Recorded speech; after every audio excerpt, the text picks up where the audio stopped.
Yes, magandang hapon mga boss. So, welcome back po sa akin channel.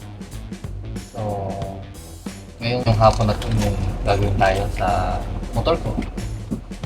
Kasi, 2 taon na lumipas mga boss, nagpalit tayo ng race ball kit ng aking motor. So, karoon na siya ulit ng tama. May diferensya na yung manibela ko ulit na experience natin na mawigil na siya tapos lumalagotok siya pag nagpe-preno tayo or kung pag nalubak tayo ano parang maramdaman mo na parang maghihiwalay yung mga manibela mo. So, dumating na po yung in-order natin from Jakarta, Indonesia na pyesa. So before ang gamit natin yung traditional na baseball, yung stock niya. So, ganun din po yung binili natin na as a replacement. So, after 2 years, hindi po tumagal yung bearing. So, ito ngayon yung in-order natin. Knuckle bearing naman. Subukan natin yung knuckle bearing ngayon. Mga boss, samahan nyo ako. I-install natin siya.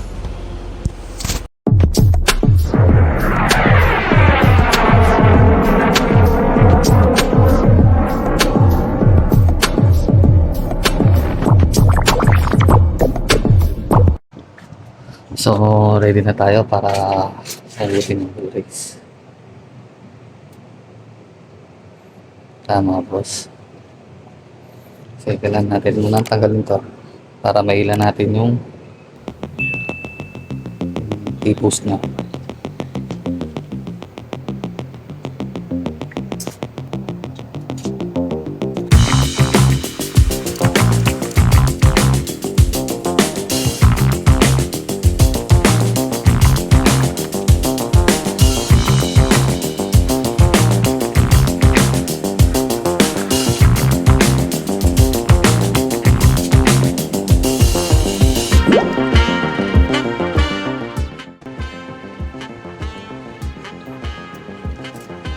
So ayan mga boss, nabunot na natin yung yung ball race. Nilinis ko na rin para makita nyo. Pangilalim to boss itong mga hawak. Pero pag kinakapabon nyo siya, meron kayong masasalat na parang bungi. Ito. Ito, isa dito.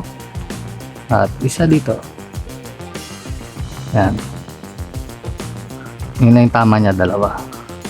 Pero malaki na po effect niyan. Kasi may nararamdaman tayong dalawang parang yung ibang kasing case pag ginigit na may parang nararamdaman sila naglalak. Sa akin dalawa. So dito meron na tayong nakita. Tapos dito naman sa yung nakalagay sa may pinakatipos.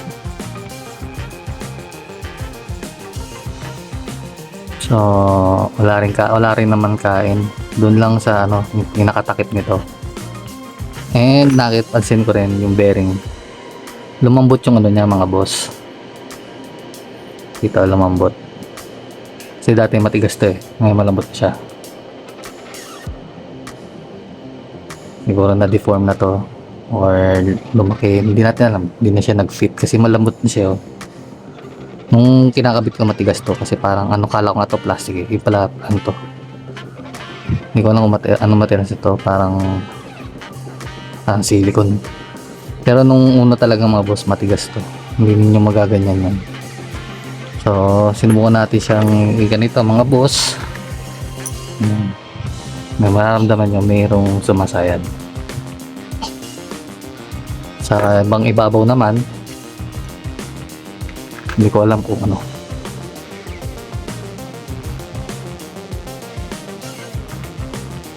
aside sa mga gatla na yan, wala naman ako nakitang ibang tama. Kahit dito. Dito pala sa taas mga boss, nagkaroon siya ng gatla. Ayun sa mga kanto. Nagkaroon din siya ng gatla. Hindi kita yun. Wala yan dati. Ngayon meron na siya. Nagkaroon din siya ng gatla. Then, same sa pangilalim. Lumambot din siya. Ayan. Nagkandalaglagan yung bulitas. So yun yung yun yung isang nakita natin na reason. Kaya siguro pag nakakaldag tayo parang ibig kumalas.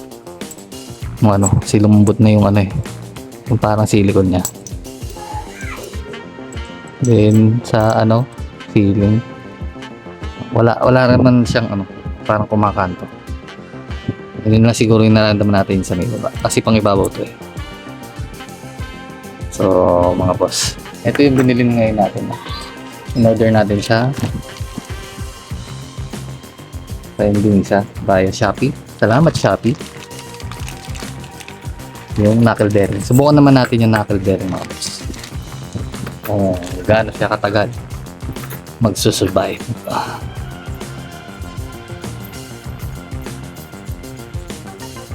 So, mga boss, kabit na natin to. Balikan ko kayo. Ito yung sa top. So ingat lang kayo mga boss pag kinakabit nyo. Medyo maselan. Then dito naman sa ilalim. So yun, nakabaw na rin mga boss. Medyo ingat lang din kayo sa pagpalo, no. So tayo ginamitan natin siya nung unang bahay ng bearing.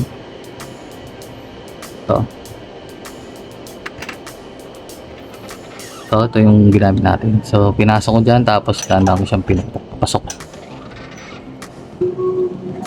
Ganun din doon sa ibabaw. Danda lang yung kasi minsan kumakabyos. Then sa ano naman po, dito sa ating nakakabit na yung sa baba. So ready to ano na tayo. Daan-daan lang din sa pagpukpok kasi tamaan yung ano. Ito. Sa akin tinamaan ko yung isa eh. Pero buti naman hindi naman natin po. Kaya medyo ingat na lang po. Natin. So, lagyan nyo muna ng mga grasa mga boss para pasok sa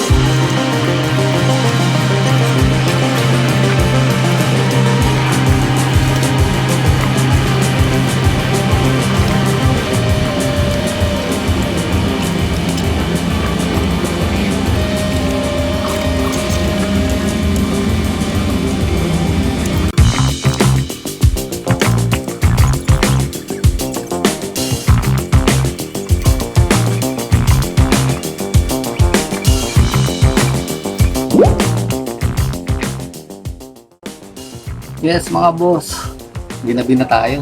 So gabi na ako natapos. So, nag-start tayo ng 3 PM kasi 2 PM dumating yung yung bearing eh. So, 7 PM na mga boss. So pero nakapag-wash na rin ako ng motor. Daming grasa kanina. Linisan na rin natin para makita nyo na luhok. So, mga boss, pakita ko sa inyo. Ayan mga boss. So, maganda naman yung pagkakalapat nung natin, nung bearing natin. Kasi naglalak siya. Hindi kagaya nung mga ibang review na nakita natin noon bago tayo nagpalit ng race ball. Kaya yung yung stock yung ginamit natin. Kasi may mga review na hindi daw naglalak yung knuckle bearing, hindi daw naglalak yung manibela. So sa atin naman nailapat naman natin ng maayos, kaya naglalak yung manibela natin. Then pag-install nung pagbalik, same as is. Mga boss. So ganyan ang setup ng manibela ko. Para naka-attack position ako. Kasi hindi ako sanay nung yung parang nakatingala ng konti. So, kung naka nakita yung nakataas. Kasi lowered. Naka-lowered tayong konti. Yun yung design na gusto natin. So, Yan, wala nang lagutok pag ginaganyan. Kasi sa ano, yung sira natin, pag ginaganyan natin, ipipreno tas ialog natin, lumalagutok na yan.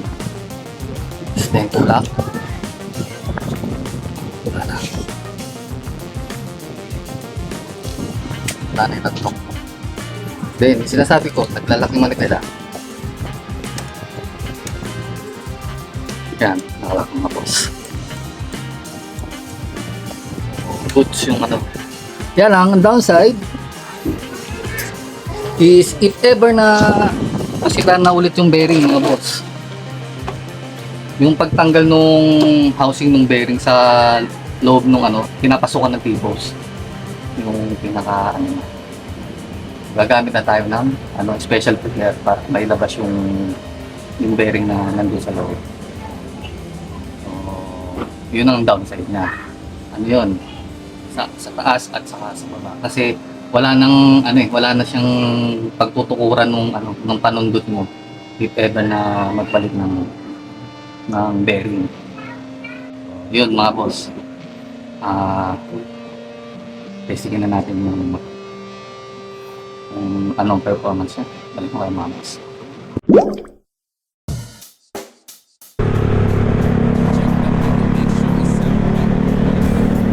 So, tinetesting na natin po yung ating bagong knuckle bearing sa ating replacement sa ball race kit.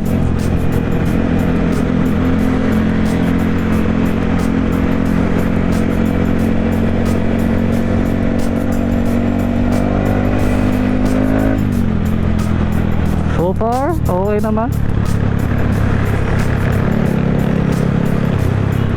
Mas ano siya, mas maayos na siya ngayon kaysa compare natin ng kahapon na mawigil.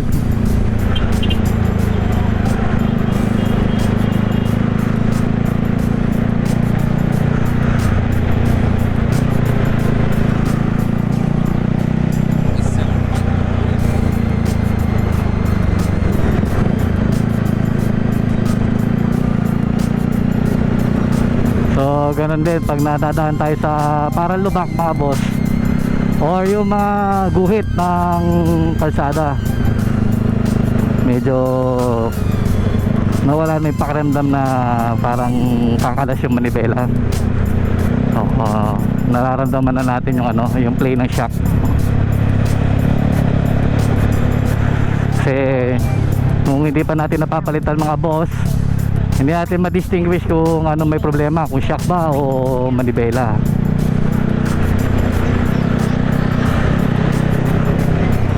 So ngayon, naramdam na natin ulit yung shock natin kasi wala na yung lagutok. Tawan na wala na rin yung ano, pagwiwigil ng manibela.